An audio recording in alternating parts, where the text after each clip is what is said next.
Welcome to Drawliper channel, and in today's video I'm going to show you how to change clock in your Android phone. Now if you want to change your home screen clock, just touch and hold on the home screen, and at the bottom you can see widgets option, then just tap on widgets. From here scroll down and look for clock option. Here it is, then just tap on clock, and that's it. Now from here you can change your home screen clock style. Here you can see 4 different kinds of clock style, and you can set any clock style on the home screen as you like. Suppose if you want to set this analog clock style on the home screen, just touch and hold it and drag it to the home screen, and it's done.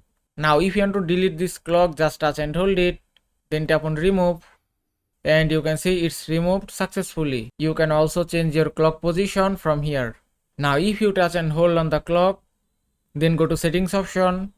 You can also change your clock style from here, and you can set any clock style as you like. You can also change your clock background from here. You can set white or black color. Then tap on save, and you can see it's changed successfully. And that is how you can change clock in your Android phone. I hope this video was helpful. If it was, please give it a thumbs up and don't forget to subscribe.